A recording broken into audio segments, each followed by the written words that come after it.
I thought I had mono once for an entire year. Turned out I was just really bored. And that could be exactly what's going on with the Golden State Warriors, folks. A team that is one of the hardest to read in the history of sports. You cannot put your finger specifically down on what's going on with this club. But then they pulled that act last night where they blow away a Memphis Grizzlies team that clearly wanted to win that game. And folks, the Warriors, once again, you got to feel good about them. Kylen Mills and I are going to break all of this down next. That was one hell of a Christmas Day game. This is Locked On Warriors. You are Locked On Warriors, your daily Golden State Warriors podcast. Part of the Locked On Podcast Network, your team every day.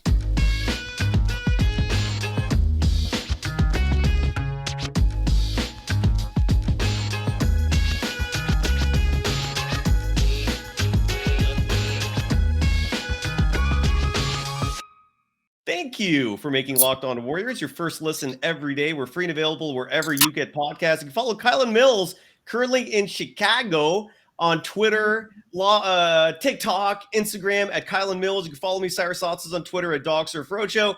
Kylen, merry belated Christmas. Your first reaction to the Warriors in their second statement game of the season, once again coming through in flying colors. Your thoughts, and hello. Merry Christmas, Cyrus, to all of you watching. So glad to have you along with us. What a Christmas gift we got yesterday. And by the way, I tweeted something out that there was quite the fodder at my family's gathering about this Warriors-Grizzlies game in particular. Some of my male cousins, some of my cousins' husbands, my husband, we're all talking about wanting to play some bets, putting some money. Everyone across the board said Grizzlies. We're taking the Grizzlies. I said, all right. I said, what's the over-under here? What's the plus-minus? They're like, all right, well, the Grizzlies are getting 7. It's -7 Grizzlies. I said, oh, I'm taking the Warriors. There's no way. I'm like, the Warriors are going to get up for this game. For some reason, I just had an inkling and a belief that they were going to pull a rabbit out of their hats. And that's exactly what they did. So I won. I can't remember the exact amount, like $50 or something. We didn't place any big bets, but still, it's just fun to talk the trash. So after the game, I was the only person out of like 8 dudes. And I was like, excuse me, everybody. Give me my flowers too. So thank you to the Warriors for also letting me get in on the gloating. But what a Christmas Day gift. I mean, the Warriors were clear underdogs. I mean, playing without Steph Curry and Andrew Wiggins against a much bigger, a more physical Memphis Grizzlies team, it seemed like it was going to be an uphill battle. And the crazy thing is, Cyrus, at the end of the game, like the Warriors still were just completely dominated points in the paint. They also were beaten in fast break points by, a pretty large margin. I have to look up the exact amount again. I don't remember off the top of my head. 27-8, they got beaten fast break points. So it's still kind of mind-boggling that they dominated in the way they did, but shots were falling. How about the way the Warriors started out? They were 9 for 15 at one point late in the first half from beyond the arc. They were just knocking down threes left and right. The ball movement was so good. It was so exciting to watch them on offense. It seemed like things were clicking finally. And I don't know, sometimes this team has looked so uninspired this season. It was just fun to see them come out and play with intensity, play with energy. They did end up winning also the battle on the boards, which I thought, did speak to the defensive effort the Warriors were putting in. I thought they just played with more energy and it was fun to watch. It was a fun game. Yes, you had it was. The dunks where, Steph's getting off the bench and he's laughing, and Klay Thompson, we're going to talk about a little bit later, is getting in guys' face, staring them down, whatever the antics are. But it was just fun. It was a fun basketball game to watch. I will say I enjoy the Warriors-Grizzlies. I don't know if we can say rivalry yet. Are you going to call it a rivalry? Yeah. I mean, I say yes only because they did play in the playoffs. I guess the play-in is technically the playoffs. The play-in is weird. I guess the stats only count for the play-in, but it's considered the postseason. So they did play each other 2 years ago in the play-in, and the Grizzlies won. Then they played each other last year in the conference semis, or according to Mike Greenberg on the broadcast last night, who said this, I don't know how many times, the Western Conference Finals rematch. No, it was the Western Conference semifinals rematch. Yeah. But again, they have enough of a history there I guess you can loosely call it a rivalry. Yes, they clearly don't like each other. I mean, Klay Thompson, who is a walking corpse, essentially, he wakes up for this game and reminds people he can still play. You want to hear some? Let's start with Klay, right? Because he was amazing. So this was right after the game. And by the way, for everyone in the chat, welcome. Hello, everyone that's joining us for the live show.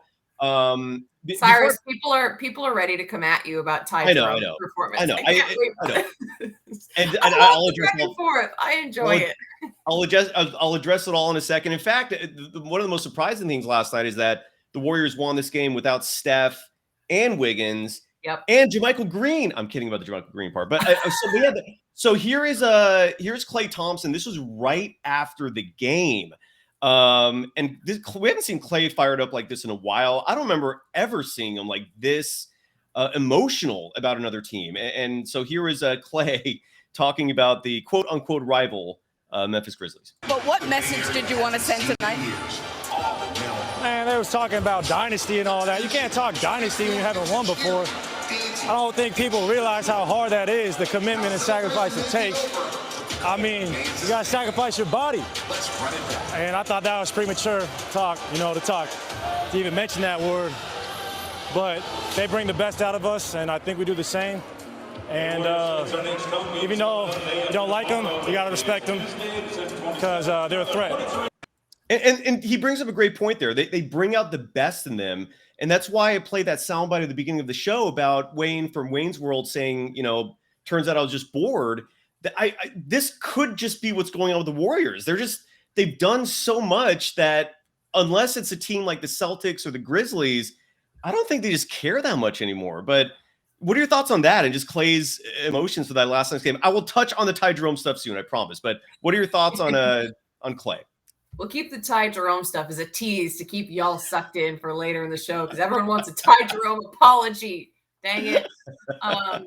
As far as Klay Thompson, yeah, I mean, it was crazy to me. It seemed like a switch flip because to me, so many games, we've talked about it recently, it looks like Klay has been kind of disinterested.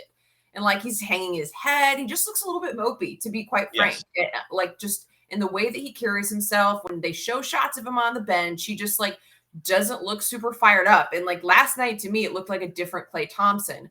In regards to his actual performance, like I don't know if I'm quite as high on how he did compared to some people, because to me, when you look at his actual stats across the board, like 24 points, but he still did shoot 8 of 25, 3 of 12 from beyond the arc, and he played 40 minutes to put in 24 points, and he was getting a lot of touches on the ball. He did bring in 9 rebounds, 4 assists, so I thought he did have some good contributions as well. But to me, like Klay still isn't shooting well, and that's right. A little bit of a concern moving forward because Klay's got to be hitting more shots than that, and he's got to be putting up better numbers than that, I believe, for this team to win a championship this season. Like, they need a little bit more from him. But, he still put up 24. I thought he had some other good contributions. We've talked about we both feeling kind of like defensively, he's been holding his own. He's been doing well, or at least well enough.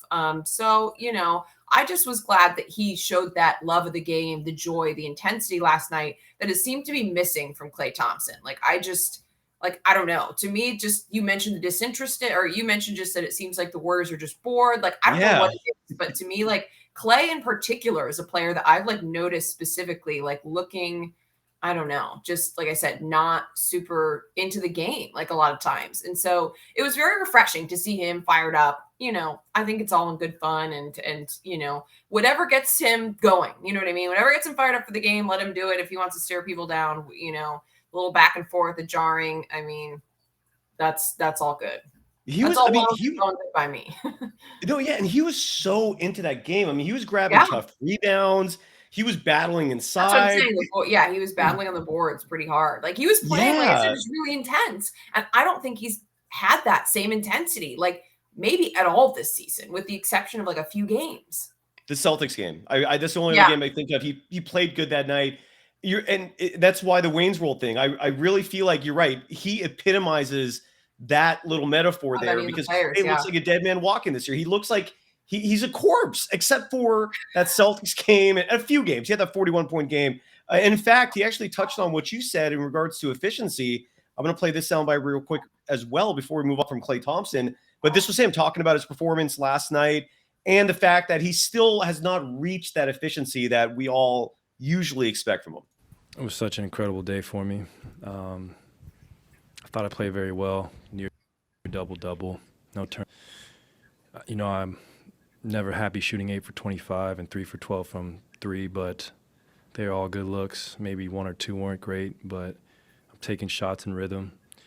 And the efficient nights are coming. The big nights are coming. I just got to stay the course like I did last year and be at my best when it matters most. But just a huge milestone for me. I haven't done this in 4 years, and I'm just so grateful to play in front of my mother, my brother, my friends. It was just a great night, and I couldn't have had a better Christmas. Yeah, there you go. So hopefully all the rest will come as well. We'll talk about Ty Jerome on the bench because I'm going to give him love. I said I will give Ty Jerome his due. He played fantastic last night. So we'll touch on that and so much more. First, got to give some love to BetOnline. Oh, let's get that banner, and I'll switch us up so people can see you instead of me. BetOnline, and more specifically, betonline.net. Sorry, I don't have the copy up, so that's me buying time here. Here we go. So betonline.net is your number one source for sports betting information, stats, news, analysis. Our boy Jimmy Shapiro, he is the president of BetOnline. I don't know if you heard this, Kylen. There is speculation that James Harden might be going back to the Houston Rockets. The chubby flopper, apparently, this is a tactic he's pulling to maybe get some more money out of the Philadelphia 76ers.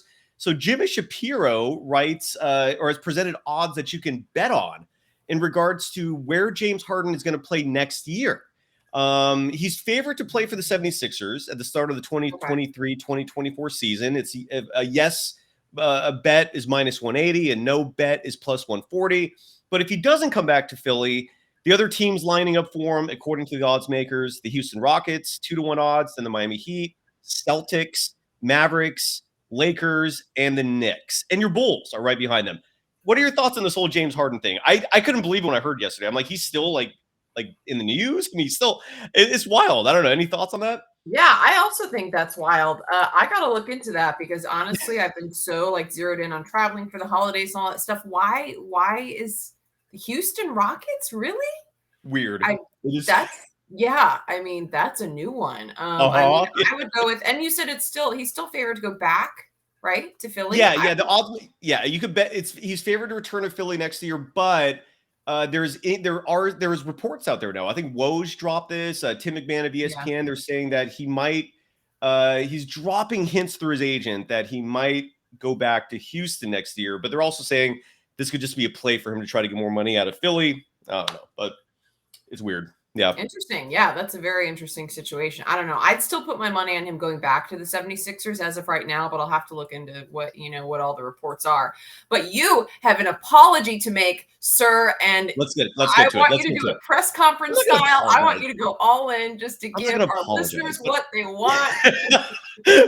Well, first off, real quick, head to the website today or use your mobile device to learn more. Bet online and betonline.net.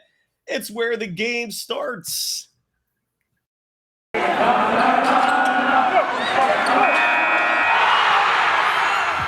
are Locked On Warriors, your daily Golden State Warriors podcast. Part of the Locked On Podcast Network, your team every day. Thank you for making Locked On Warriors your first listen every day. After us, go check out Locked On Sports today. The biggest stories around the sports world in 20 minutes or less, plus instant reactions, game recaps, and Locked On's take of the day. Locked On Sports today, available on YouTube and wherever you get your podcast. Kylen Mills is also available on all sorts of social media platforms, Instagram, TikTok, Twitter, at Kylen Mills. All right, so the bench for the Warriors last night, that was massively huge. And obviously Ty Jerome led the team in plus minus. What did he? Yeah, he did at 23. So here's the thing with Ty Jerome, all right? See if what I'm saying makes sense to you, Kylen. When you put Ty Jerome and Donte DiVicenzo side by side, Donte DiVicenzo looks like a real NBA player, right? And I'm not just talking about their aesthetics. I'm talking about the way they play on the court. DiVincenzo's an athletic freak, phenomenal three-point shooter, terrific defender. That's the kind of player that I expect from a team trying to repeat like a world champ, to repeat as world champions. Ty Jerome, until last night, has not really wowed me. I've obviously expressed my sentiments on him clearly. I don't hate him as a person. I don't hate anyone. Okay, when I say the word hate on this show, if I say it, I just mean sports hate. And keep it in context of sports, right? Last night, him and Anthony Lamb, they're starting to win me over. If they can keep doing that, because my barometer for how I judge a team of players is wins and losses. Okay, like people were coming at me yesterday saying Ty Jerome is averaging a 50, 40, 90. Phenomenal, but the sample size is like this small. He hasn't played much, but they won last night. Ty Jerome played phenomenally.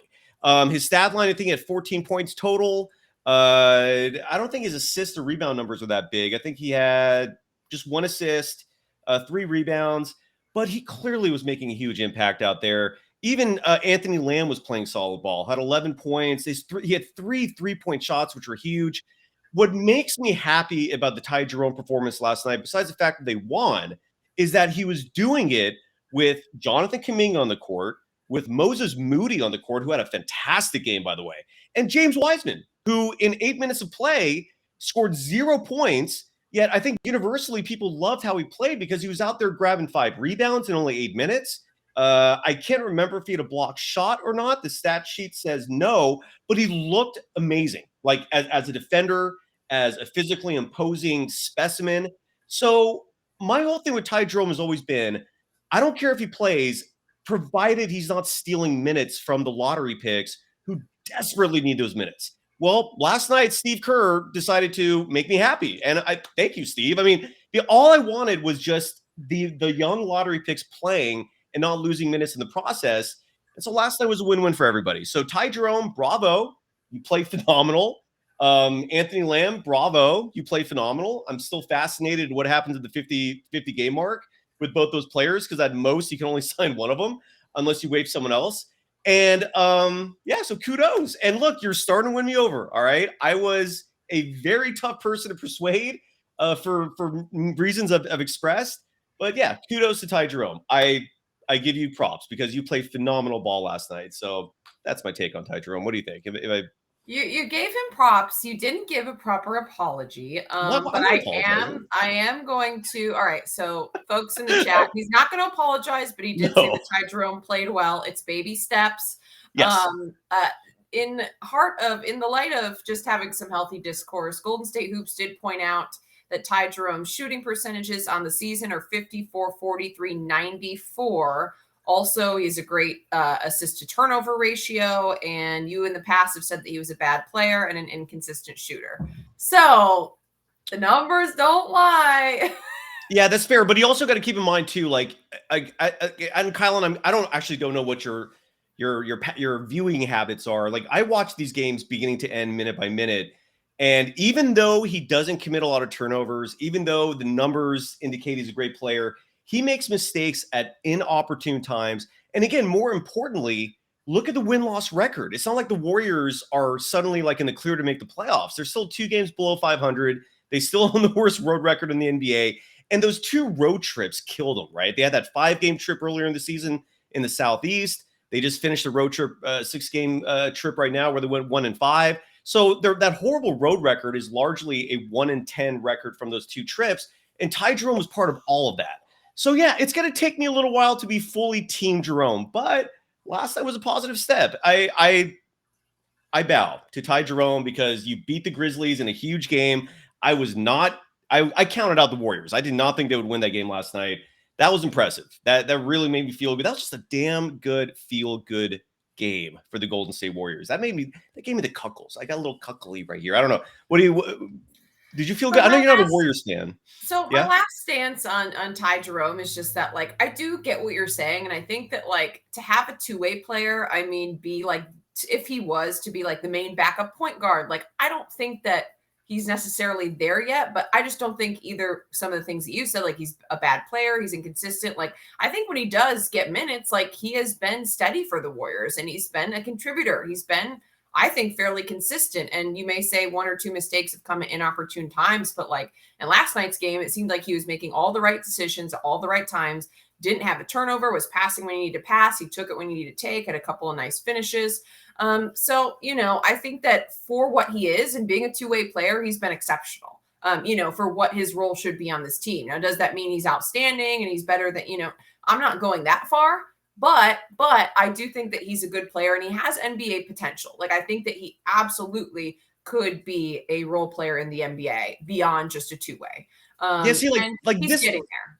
Like, that's going too far. What Jacob just wrote is going too far. When Jacob writes, I honestly trust Ty more than Donte DiVincenzo, I'm not going to go there. Like, if you gave me a choice between those two players, like, just to put it in context, Donte DiVincenzo last night, who we haven't mentioned at all, had 19 points, third on the team in scoring, went 7 for 12 from the field, 5 for 9 from 3. I don't think the Warriors win that game without Donte DiVincenzo. No. So I'm not ready to say that he's better than Donte DiVincenzo. And my standards are so psychotically high that look, the Warriors are pursuing a repeat world championship. They're part of a dynasty. So yeah, my standards are psychotic. I will fully admit that. I'm not saying Ty Jerome is not an NBA player. I just think for this roster, it takes a lot to win me over. And he did nothing to win me over until last night. So kudos to Ty Jerome. Keep it going. And if he does, you're not going to hear complaints from me, plain and simple. But we do have to also give love to Moses Moody. Moody had a terrific game last night. Like, and I love your thoughts when we come back from the break. Like, what your thoughts were on Moody, Wiseman, right? I mean, Wiseman, 8 minutes. I felt like he could have played a little more, but those were a great 8 minutes. They actually had a big out there for the first time in a long time. And then Jonathan Kuminga, who, even though like he didn't put up a lot on the stat sheet, he still was second on the team in plus minus at plus 21. And he grabbed some really big rebounds, only had 4 total. So my point is, as Ty Jerome had a great game. He had a great game, but that entire bench was fantastic. And I would love to get your reaction after we read this PSA from the National Highway Transportation Agency, who has an important message. And I'm going to read it now. You're hanging out with some friends. You're putting back a few drinks. A few becomes a few too many.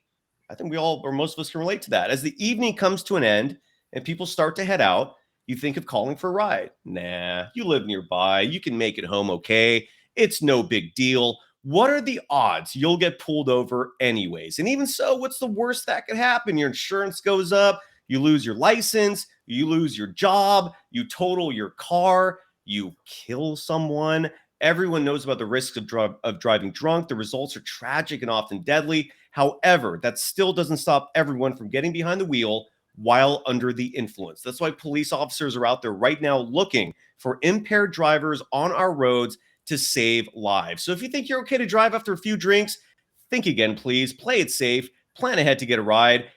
It only takes 1 minute to change your life or someone else's forever. Drive sober or get pulled over. You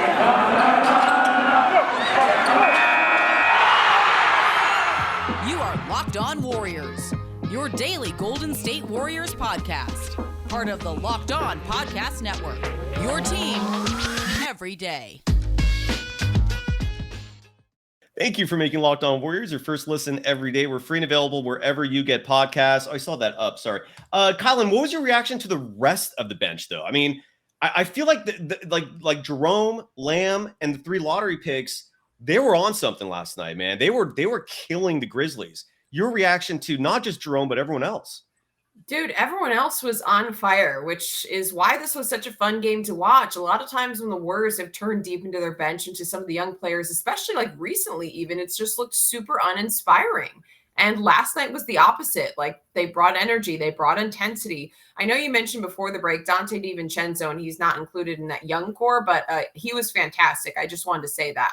But I've been saying that all season. Like, I love what he brings to this team. I just think that every single night he's also a player that is going to play hard every night. And when he does knock down shots, he's a major threat on offense. He can facilitate. Like, I like Donte DiVincenzo's game a lot. And then in regards to the youngsters, I mean, I thought Moses Moody played great. Speaking of just like making good decisions, like going up when he needed to go up. He had that one monster dunk that like Steph was on his feet for. Everyone's going nuts. And honestly, one of the players that I was really curious about, and I wish we'd gotten to see more of, was James Wiseman. But I actually tend to agree with you that even though he didn't score, I thought he looked good and he looked more confident and he was playing more aggressive down low, which is two of the most important things that you're looking for from James Wiseman. So I would love to see more of him, in a larger sample size to be able to really try to evaluate. But I thought in the brief time that he was in the game, he looked good. He wasn't, versus other times he's come in, I feel like he's actually negatively impacting the game. I didn't feel that way. Anthony Right. Lamb, I also want to say, is an asset when he's hitting shots and when he can spread the floor because he's knocking down shots from outside or beyond the arc. Then he is helping this team in some way. But there's the problem is there's nights that I feel like he's just gone cold. And then what are you doing out there? It's like he has to be able to hit those shots. And last night he did. He started out 3 for 3 from beyond the arc. So I want to give him, the accolades that he deserves as well, because I think that he is a contributor when he is hitting shots. And overall, I was just looking up his numbers during the break on the season, and he has good numbers too, Anthony Lamb. And I'm someone who's, I feel like, has been hard on him. And I've seen some of the cracks in the armor, I think, defensively, where he's gotten out of position, games where he's out of position on defense and not hitting, shots from outside on offense. And I'm like, what's this guy doing here? But overall, he is shooting 52, almost 42 from beyond the arc, 41.9. And then the only thing is free throws, 33. That's pretty brutal. But in general, I thought that he did what he needed to do last night. And then, like I said, I thought Moody was outstanding. And Kuminga was good too. And he put up 7 points, but he was plus 21, which I think is a good indicator of, I think he's really stepped up defensively. And that's the biggest area that he is strong right now. And that's the biggest area that I think he's really honed in on. And that's what the Warriors need from him. So I'm happy to see that. 4 boards, 3 assists, 1 block. To me, those are significant contributions beyond just scoring that Jonathan Kuminga needs to be making every night. And I want to see all of them get more minutes, even once Curry and Wiggs return. Absolutely. I'm slowly seeing more and more. A lot of people seem to love comparing Kuminga to other players from lore, and I'm starting to see more and more of a Kawhi trajectory with him, a Kawhi Leonard trajectory, because I'm seeing that defense. Last night he played fantastic defense, and that's, you're right. Just like touching on what you said, I think that's why his plus minus was so staggeringly high, despite the fact that he only put up the 7 points. Last week, and Andre, you make it. I agree with you. He just needs to be more aggressive. What we saw from Kuminga in that Utah Jazz game, for some reason, we haven't seen that since offensively. He needs to constantly remember that he can overpower people and get to where he wants to get on the court, and he somehow forgets that, or maybe he's being too altruistic in his offensive mindset, where he's passing the ball a lot and instead of taking shots. Last week, we reported, and a lot of people reported, that Steve Kerr and Bob Myers had a dinner in New York.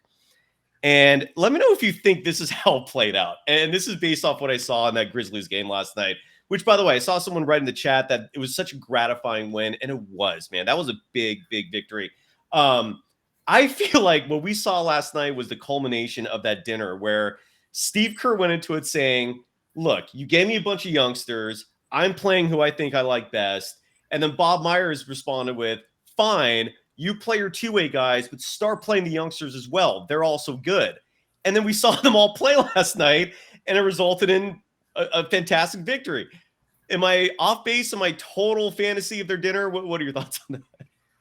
I don't know. And I would love to just be a fly on the wall as those guys are having those discussions, because to me, when you read between the lines of what Steve Kerr is saying in some of these remarks in interviews and in press conferences about young players, needing more time and not being ready, and based on his choices in the rotation, I agree with you. It's clear that he favors these two-way players. He trusts them more, flat out. There's no question, just based on the decisions he's made, that's who he trusts. But this is the way that, like you said, this is the way that Bob Myers in the front office constructed this, this roster. And so if there was a give and take, that's what you would think it would be, that, Myers in the front office are saying, well, play these youngsters. These are the people that we, lined up to be the heirs to the throne, basically, and that are going to be those rotation players this season. Steve Kerr maybe feels like they aren't ready to take on those roles. And instead he's turning to the two-way players that he trusts more. And, where do the two sides come together? It'll be interesting to see when the postseason comes around, who makes that 9-man rotation. My question is, someone just pointed out in the chat, and this is something that you have said throughout this episode. And you mentioned earlier that, the Warriors might just be bored. They don't Yeah. take these regular season games, as seriously because they know that, the time to click, the time to really put it all together is the postseason. And as you get close to the postseason, but like, at what point does it become a concern about their seeding, where they're at? Like, I know we've talked about how the West is super still wide open, but like, at some point, don't the Warriors, like, we're getting here down the stretch of the season. At some point, don't they have to start bringing it for these regular season games? Because you can't go in with you're going to put yourselves in a more difficult position going in with a lower seed. I guess that's my point. Like, at what point do you start turning it on for these games? I agree. It is, this whole thing is where Mike Breen said on the broadcast last night that if the trajectory continues for the Warriors, they're going to have the biggest discrepancy in NBA history between home record and road record. They have literally the best home record in the NBA right now. I believe they have the fewest amount of losses. Cleveland's close to them, but I think the Warriors have the best home record. And then they have the worst road record in the NBA. So look, they have 7 games remaining in this homestand. It looks like they got everything under control at home. I think once they figure it out on the road, that'll all come together. But you're right. They do have to focus on the regular season because you don't want to not have home court for like the entire run. You don't want to end up being in the play-in. This Grizzlies rivalry, by the way. Oh, sorry. Go ahead. I'm sorry. I didn't mean to cut you off. Oh, no, I was just saying that's like my concern basically is, like you can't lollygag the whole regular season because like you said, clearly, especially with the disparity this team has, they want to have home court advantage as much as possible through the postseason. I don't think a play-in tournament is going to do the Warriors any favors. They do not want to be in that position. They've got to be top 6, hands down. And so like at some point, it's still very attainable at this point based on how the West is shaken out so far. But like at some point, they got to start taking this seriously and they've got to figure out what's happening on the road. Yeah. And Han Solo Dolo makes a good point about the road record correlating with maybe a lack of free throw attempts. They do lead the NBA in the fewest amount of those and the rate of free throw attempts. The NBA officials this year have been atrocious. That's beating a dead horse, but I hear and feel every complaint about that because look, I think what the Warriors could call for like 7 techs last night. It was some ridiculous number. It was crazy, right? So here's a soundbite, by the way. I want to play this because I can't let John Morant slide for this. John Morant was asked by Malika Andrews earlier this week who he considers the biggest threats in the NBA. And this was, I don't understand why the Grizzlies continue running their mouths like this, but they got punched in the mouth. And this could be a part of the reason why. Who do you look at around the league as you're studying and say, we're going to have to run through them? Celtics. No one in the West? Nah, I'm fine in the West. Jackass. Just absolute jackass. You got punched in the mouth last night and deservedly so. Remember in the playoffs last year when he was literally blaming Jordan Poole for his knee injury because for like a split second he touched his kneecap? The Grizzlies they are outrageous. I mean, you're more impartial than me when it comes to the Grizzlies. What are your thoughts on that? I mean, why do you think they run their mouths and talk like this? Like, what good does it bring them? Your thoughts, please, before we wrap it up.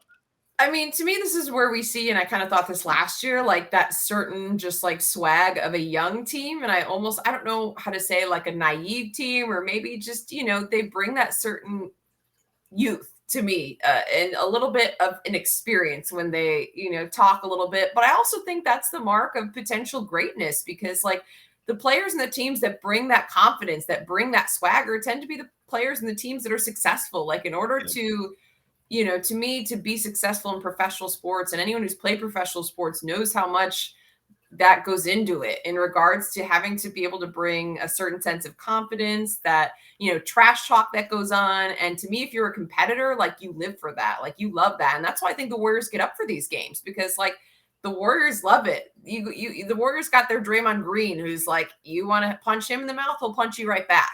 And I think in some regards, like I know people get kind of upset or maybe butthurt, or I saw a clip going around on Twitter of the Grizzlies doing their little dance that they do going into the arena and people like, and it's funny because, they did get beat last night by a shorthanded Warriors team. So, haha, after the fact, but like, that's what it takes to be great. You've got to bring that. You got to bring that swag. You've got to bring that joy in the game. And like, I do see that from the Grizzlies. Like, they have that joy. They've got that chip on their shoulder. They believe that they're great. And And so I don't know.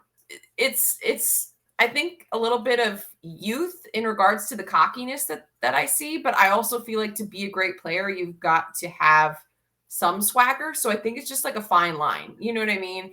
And I think that's some of it is them being young and maybe like crossing that line. You know what I mean? I just think in like some of the inexperience and some of the youth, and Ja Morant's still super young, one of the best players in the league, but like I think they, at some point they're gonna be put back over on the other side of the line. But at the same time, I hope they keep some of that, because I do think that when it comes to great teams and great competitors, a lot of them do, you have to bring that in the game. And so I don't know. I think that they're, like I said, they're across the line right now into the cockiness, but I do think that a lot of great teams and players, they have that. They have that certain swag. I just don't remember the Warriors ever talking like this when they were young, and that's where the difference is. But JaMychal Green, before we go, does he still have a spot on this roster? Like, let's say hypothetically, and no, I'm not going to apologize. People are saying apologize to Lamb and Jerome. You act like I insulted their families. This is a sports talk show. I'm going to criticize players if they're not doing great. And I will admit when they are. Like Jerome and Lamb played great last night. Good. Keep it going, please. Continue. Prove me wrong. I want you to do that. But I'm not going to apologize for being critical of NBA players. Give me a break.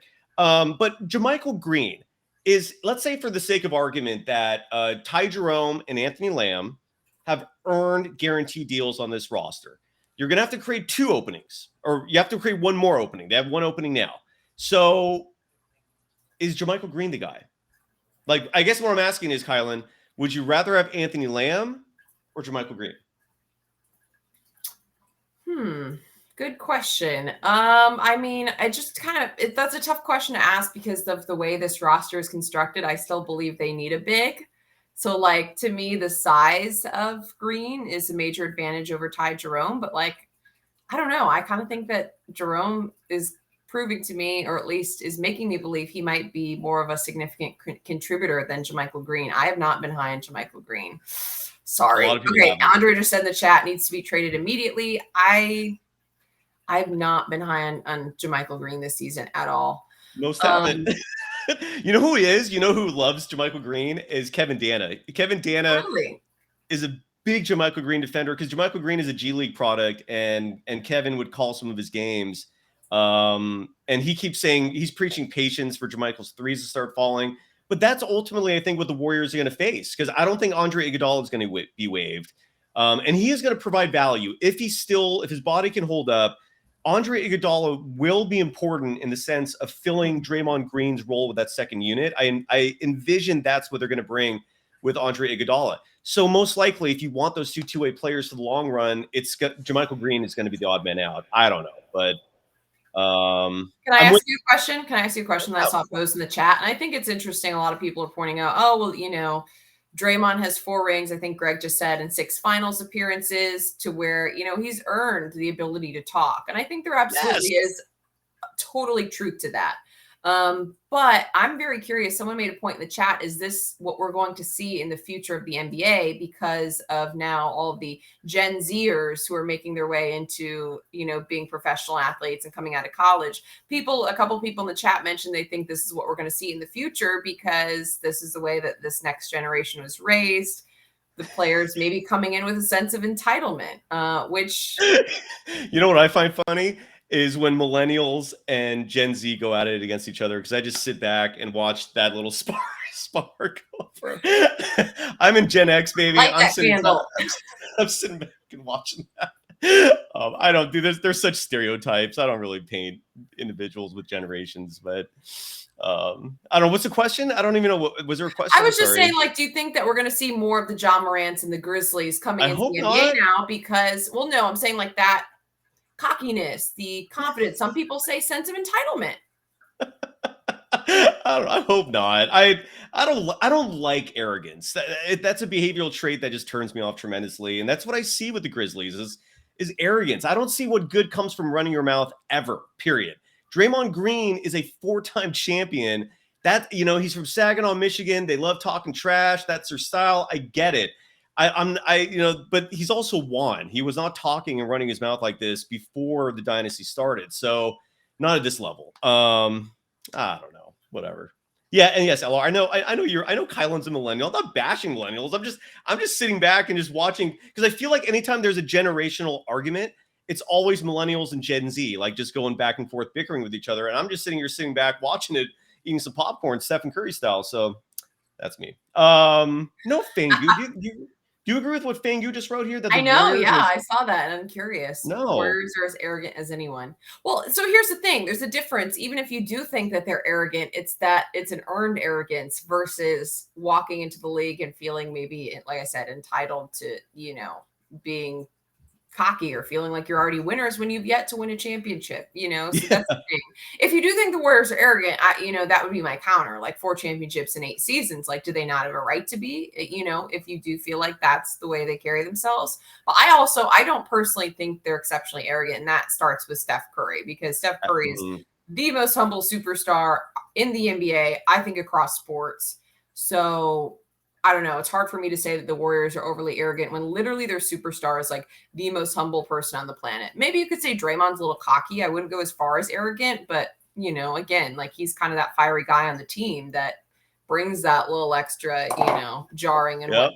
So I don't know. I don't hate it. He's a freaking legend. He's a 6-7 time All-Star. Like, he's allowed to talk a little bit. Absolutely. So before we go, the Warriors play the Hornets tomorrow at home, game 2 of an 8-game homestand. And it is incredible to me how the Warriors are just 2 teams. They're 2 entirely different teams when they're at home and on the road. And I've never seen anything like this. It's fascinating. Great to see you, Kylen. Anything else? Did we touch on everything for today? Anything we forgot? We did. I think the Warriors have got to win a lot on this homestand, given their struggles on the road. Like, I just think it's super important right now that the Warriors, if they're struggling on the road, take care of business at home. They cannot take a game off. I think they've got to really try to make some moves in the standings. I know people call the regular season, someone just said the Warriors Invitational, or just the season in general. I know we've been talking about them not taking the regular season as seriously as possible, but now is the time where they need to start, like I said, making some moves. You can't be in the 11th spot a month from now. Let's start trying to string together some wins and getting some momentum. Even without Steph Curry, I think that's doable for this team, as we saw last night. Absolutely. Yeah, absolutely. I'm with you. And it was so reassuring, because for anyone who's starting to wonder if the Warriors are no longer title contenders, they're still title contenders, folks. They're right in the mix. All right, we'll be back at it tomorrow. And Steve Baker, is that the Steve Baker who's the agent? I feel like if that's the same one, hello, it's been a long time. I think we're done, right? I mean, Draymond Green had a great game. Got to give him love. I think that's it. Right? Peace. I have a hard time saying goodbye. That's an issue of mine. All right. Bye, everyone. Peace out. Bye, everyone. Thanks for joining us.